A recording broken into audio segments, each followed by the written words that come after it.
Dorothy Height, longtime civil rights leader and president emeritus of the National Council of Negro Women, also spoke at the memorial.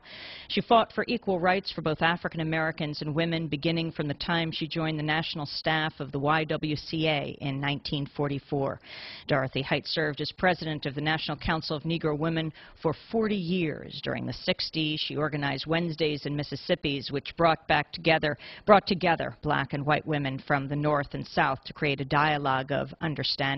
Dorothy Height worked closely with Dr. Martin Luther King, Jr. and many other prominent civil rights activists, and was presented with the Citizens Medal Award for Distinguished Service in 1989 by President Reagan. She's also been inducted into the National Women's Hall of Fame. This is Dorothy Height.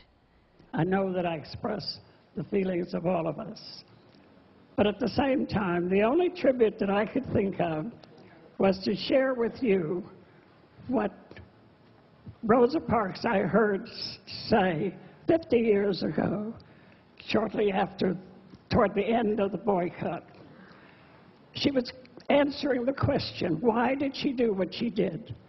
And she said, I had been to Monteagle, Tennessee, to the Highland Folk School, which was run by Miles Horton. And every day in the worship service, there was someone who would give a service, but the theme they kept saying was, you are a child of God. You can make a difference. And she said she was tired, of course, after a day's work. But when she got to the bus and she paid her fare at the front of the bus, got off the bus, as colored people were expected to do, and went to the back of the bus to get on the bus, and she sat in a colored section. And suddenly the white section filled up. And she was asked to take this, what she would have had to do was to move the sign from the colored sign one seat back and move a seat back and give her a seat to a white man. And she said, I just felt tired, sick and tired of giving in to a system so unjust. And she said it in her gentle manner, but with the same vigor as the prophets of old did as they struck injustice.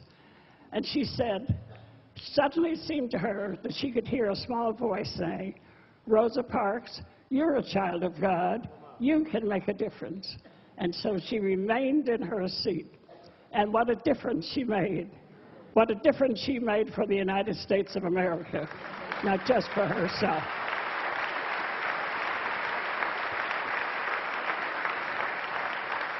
And today, as we celebrate, I think it's up to all of us to know that what Rosa Parks started, what the civil rights movement achieved, was great deal. We've made progress, but we have a long way to go. And we need that same spirit, and each of us from this celebration to remember Rosa Parks, and her message would certainly be, you are a child of God. You can make a difference.